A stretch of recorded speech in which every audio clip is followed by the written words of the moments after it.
Hello everyone, welcome সবাইকে। প্রথমে বলে রাখি, আমি দেবেশ। আমার এই চ্যানেলটিতে আমি ভ্রমণ এবং বিভিন্ন ইনফরমেশন নিয়ে ভিডিও বানিয়ে থাকি। আজ আমি এই ভিডিওটিতে সম্প্রতি পশ্চিমবঙ্গে লাগু হওয়া এসআইআর অর্থাৎ স্পেশাল ইন্টেন্সিভ রিভিশন, যা ভোটার তালিকাকে কেন্দ্র করে প্রতি বছরই হয়, যে ভোটার তালিকার নতুন নাম সংযোজন, বিয়োজন এবং নাম কারেকশন করা হয়ে থাকে, সেই কাজটি এবারে ইলেকশন কমিশনার বিশেষ গুরুত্ব সহকারে দেখছেন, যে কার কার নাম দ্বিতীয়বার আছে বা বাইরের বাসিন্দা কারো নাম আছে নাকি, সেগুলি দেখা হচ্ছে।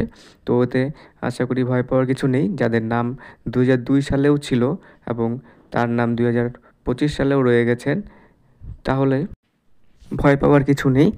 আর যাদের তখন জন্ম হয়নি, সুতরাং তাদের বাবা মার ভোটার নাম থাকলেই হলো লিস্টে। সেই জন্য আপনার বাড়িতে বিএলও গিয়ে একটি ফর্ম দিয়ে আসবে এবং আপনি সেই ফর্মটি যথারীতি ফিল আপ করে দিলে আপনার নাম পোর্টাল থেকে, ইলেকশন কমিশনের পোর্টাল থেকে ভেরিফাই হয়ে যাবে। এখানে দুশ্চিন্তা করার কোনো কারণই নেই। ফর্মটি এরকম হয়ে থাকবে, যেখানে আপনার ভোটার তালিকার নাম এবং আপনার অ্যাড্রেস সংক্রান্ত বিষয়, ভোটার কার্ডের নাম্বার ইত্যাদি উল্লেখ করা জায়গা থাকবে। সো আশা করি ভিডিওটি আপনাদের ইনফরমেশনটা আপনাদের যথেষ্ট কাজে লেগেছে। এরকম আরও ভিডিও পেতে আমার চ্যানেলটিকে সাবস্ক্রাইব করবেন। ধন্যবাদ।